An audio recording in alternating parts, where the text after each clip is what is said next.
ராஜ்கமல் புரொடக்ஷன்ஸில் நம்ம தலைவர் super star Rajinikanth சாருடைய நடிப்பில் அடுத்ததாக ஒரு படம் அப்படின்னு வந்து எல்லாருக்குமே ரொம்ப ரொம்ப அதிக ஆர்வம் எதிர்பார்ப்புன்னு எல்லாமே இருக்குது. டேரக்டர் யாருன்னு தான் இன்னமும் தெரியலையே அப்படின்ற ஒரு கவலையும் வருத்தமும் தான். ஆக்சுவலாக இந்த டேரக்டர் ரேஸில் கிட்டத்தட்ட 8 டேரக்டர் கிட்ட வந்து பேச்சுவார்த்தையில் வந்து இருக்காங்க அப்படின்ற மாதிரியும், அதில் டேரக்டர் கார்த்திக் சுப்புராஜ் அவர்கள் தான் வந்து லீடிங்கில் இருக்காரு அப்படின்ற மாதிரியும் ஒரு சில செய்திகள் வந்துகிட்டு இருக்கு.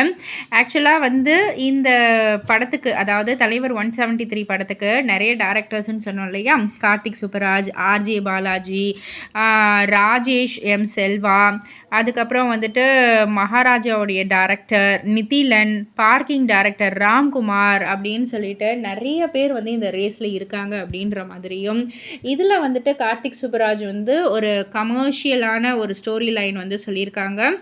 அது வந்து கொஞ்சம் இம்ப்ரெசிவாக இருக்கிறதால, அவரு வந்து கொஞ்சம் லீடிங்கில இருக்காரு அப்படின்ற மாதிரியும், ஒரு சில செய்திகள் நம்ம தகுந்த வட்டாரங்கள்லேருந்து கிடைச்சிருக்கு. பொறுத்திருந்து பார்ப்போம். இத பத்தி நீங்க என்ன நினைக்கிறீங்க? உங்களுடைய கருத்து என்ன அப்படின்றத கீழ உள்ள கமெண்ட் பாக்ஸ்ல குறிப்பிட்டு சொல்லுங்க. மறக்காம சேனல சப்ஸ்கிரைப் பண்ணி பக்கத்துல உள்ள பெல் ஐகான கிளிக் பண்ணிடுங்க.